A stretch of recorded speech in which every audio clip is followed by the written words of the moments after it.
Those are my first impressions of ISO. We're going to go over all of these abilities. So first one is contingency. Food to assemble, prismatic energy, fire to push, an indestructible wall of energy forward that blocks bullets.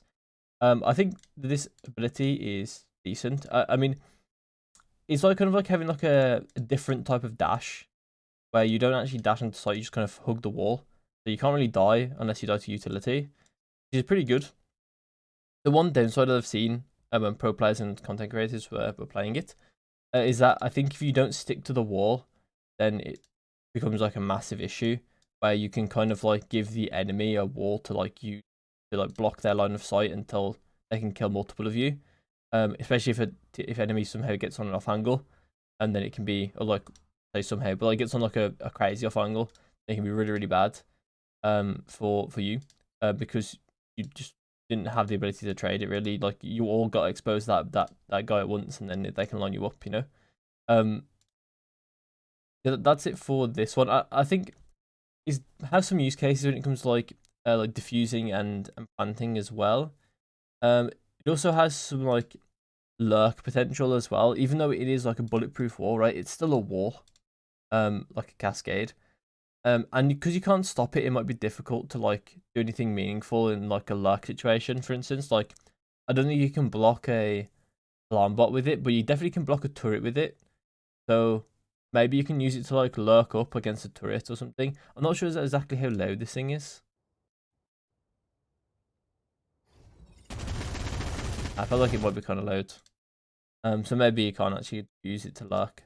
Thing is with like, for instance, I was thinking about Phoenix's wall, because Phoenix wall is actually quite quiet in general, compared to other abilities in the game. And you can use it to like get round utility that might stop you, like alarm bot, or maybe turret from Killjoy. But I don't think ISO has that ability to him, especially because you can't stop the wall. It's a lot harder to place this wall than Phoenix wall, Harbor wall. It's a lot harder, so I don't think he's going to have like that lurk potential from the wall at least. Then again, his other abilities don't really help him lurk either, so I mean, we'll see. So his next ability is Undercut. Equip a molecular bolt. Fire to throw it forward, applying a brief fragile to all players it touches. The bolt can pass through solid objects, including walls. So you can hit teammates with it, hit all players, which is not exactly like massive, but it's like, you know, you gotta be careful. You don't just fragile your whole team and then they just all die to like 2 bullets. It'd be not very ideal. It it's kind of like one of these abilities where it's similar to me, like Omen Paranoia or Breach Fault Line. I mean, the Paranoia is the obvious one it's like, but it's like one of those line abilities that way you can put it on a line, and you basically say to the opponent that if you're on that line, you are at a disadvantage. The problem is with this one is that it doesn't actually give them like a massive disadvantage.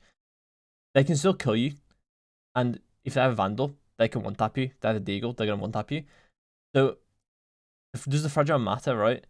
And I think on some rounds and some situations, there's plenty of good places to use it. For instance, you can buy a Marshall and play around the fact that you can fragile people and body shot them. You can do. There's even like pistols you can do that with the Ghost. Classic even. So in like full save rounds, if you just happen to buy one of these, you can just afford one of these to use this round. Maybe try and use it. Try and get like a headshot. You'll do 156 and kill them. So there is like a real potential that you can like kind of have a decent advantage from this in like save rounds. He also does make the Phantom completely viable compared to the Vandal if he does land this, where you can just one tap headshot them with the Phantom. So he does have that going for him, where he might just end up being like a Phantom user quite well, especially because actually I don't know the range of his arena. If the range of his arena is 15 meters, like where you both spawn in, like he would definitely be a Phantom user then, because you can always one tap him with the Phantom. I didn't really think about that, but I'll have a look. I'm gonna maybe have a look on the ult. But yeah, I think this one's pretty decent. It's like one of the set play type of abilities, so that makes him a lot more viable, utility wise. Like, as like a macro level, on a macro level, makes him more viable to have an ability like this. I just don't know if the effect is good enough. Considering like we have this in a molly and we have this in an alarm bot, so is it really that good in a line ability? Don't really know. I think it might need more, but I don't know what more you would give it, especially in line with being a duelist and being in line with being like a line ability. Like, I don't feel like this should do damage So I don't know where you can go with it. You can't make the fragile more fragile. But you can, but it'd be kind of useless because Phantom would. I mean, maybe it'd be 1 bullet body for the Phantom or something. I mean, that'd be ridiculous though. So I don't know. I don't know how you make this ability stronger.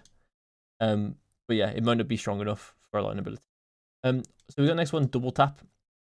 Start a focus timer. Once completed, enter a flow state during which downed enemies you kill or damage generate an energy orb. Shooting this orb grants you a shield, which absorbs 1 instance of damage from it. Basically, you play Aim Labs and you get a shield. Basically, what's happening here. Sorry, I just kind of skipped the video because I already know what happened, but there you go. Okay, so I think it's pretty strong. In the right situations, obviously. It's very similar to Reyna, but I think this is actually worse than Dismiss in some ways and better than Dismiss in some ways. So the reason why it can be better than Dismiss is because you get the double tap for quite a while. So first of all, you can run through the whole team with a double tap. Not only that as well, is that this invulnerable effect, you are active at the same time, right? So you can shoot and be invulnerable to 1 bullet, which is something that Reyna doesn't have. But the disadvantage it has over Dismiss is that Dismiss can be used while not looking at the orb. So you can like take a fight completely in a different orientation. But for ISO, he's basically committing to shooting the orb before he can commit to that fight. So he might actually run out of time before he can fight that person, and then he might just lose the fight because he didn't fight them like fast enough, basically. The other disadvantage it has as well is that it's not like going to get you out of sticky situations. Like if you do get caught, you are taking multiple instances of damage to die. Ren doesn't have that problem. She can dismiss and delete all the damage being dealt to her, because you'd be completely invulnerable, just running away. So I don't think his ability is crazy. It's literally the same wavelength as Reyna, but I do think that his kit is better surrounding it than Reyna's is. But I also think that this is slightly worse than this. But I think ISO will have more chance of being played. I think on Breeze, if Reyna gets played, and old Pearl as well, if Pearl would have been in meta, I think because pros and Hilo, definitely not really Hilo. Hilo have always played Reyna anyway. But in like competitive, Reyna started getting played, I could definitely see ISO getting played instead, simply because of the utility he brings. The wall is also nice. Like the wall is super nice on a map like Breeze as well. Bulletproof too, with all these like open spaces to create cover. These open spaces, pretty valuable. So I definitely imagine him sitting on Ray. Like if a team thought about playing Reyna, then they would probably play ISO. Is probably how I would see it. I don't know where he would fit otherwise. That's probably another video in itself, like where I would play ISO, like how he fits into the meta. We'll talk about that in another video, I think, but this is like my first sort of impressions of his abilities. Okay, so next we have ISO's ultimate kill contract. Equip an interdimensional arena, fire to hurl a column of energy through the battlefield, pulling you and first enemy hit into the arena, giving your opponent duel to death. So obviously my first impressions of this is that it's fun. I think that's the general consensus for a lot of people, is that this ult seems pretty fun. And in general, I think ISO seems fun. But I do have a lot of questions about this ult, where I don't know exactly how useful it's really going to be at the higher levels of play. I definitely think in like ranked still, even high elo ranked, like super high elo ranked, he's still going to be fine. But I think in pro, when things are a bit more structured, then I think he might be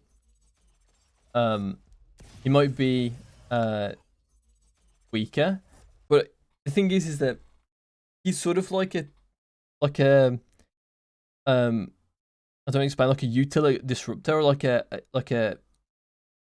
a set play disruptor or something like that along those lines. Like he's very, very strong at disrupting the enemy's plans. So I can see like EDG using this, Paper X using this to their advantage, where they can like sort of, this is like a very chaotic agent in the way that he can limit like a 1v1 completely to guns only. And that's quite a powerful ability to have when at the highest level. Utility is one of the main things different, like making the teams different, like the ability to use your utility in such a good way and position in such a good way, and you can nullify that completely by catching them with this, right?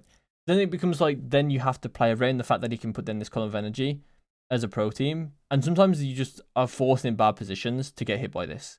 So I think in general, like, as a pro team, like, for instance, I think Fnatic would hate playing against this agent if they're playing against a more chaotic team like EDG, where they could give Smoggy or Kang this agent, and then they could disrupt the strong utility usage that Fnatic tend to have, and then basically switch it up in favor of strong 1v1 potential. Don't get me wrong, Fnatic definitely have the Firebearer as well in their mechanics too, but it has that ability to disrupt their game plan in a more structured team, and I think that can be quite strong, and we might see him in pro play because of that. Other than that, I don't think there's a reason to play ISO. I don't think ISO is particularly strong otherwise. He's very Reyna-esque. I think that his like invincibility type abilities is worse than Reyna's. But I do think he has overall more utility, so he may end up seeing play over Reyna, as I think I've already mentioned that I think you might see him over Breeze, like over Reyna on Breeze. I also want to mention as well, about the Phantom thing. I think he can play the Phantom. I think the effective range of the Phantom is within this radius. I don't know 100% without playing it. It actually looks a tiny bit far away. Thinking about it, like where you both spawn in, I think it's a tiny bit too far away for the Phantom, which I think more probably intentional, but it's probably also intentional that that the judge or the bookie or whatever doesn't have an advantage on you instantly in this arena either. So I do think it's kind of good that there's like a certain range there. So he's not just cut and dry using the Phantom the whole time too. So yeah, that's it for the video, I think. I definitely have missed some things kind of on purpose because I'm not 100% sure on what I think about his ult yet, really. And like some of the certain things, like with the context surrounding it, and like what certain situations might be good and bad. I've done the ones that I'm pretty confident in this video, and I'll just talk about them as I go through my future videos, and what I think and when I learn more about the agent, especially when I've played him a couple times or like more than a couple times. I'll know a lot more. But yeah, that's it for the video. Thanks for watching.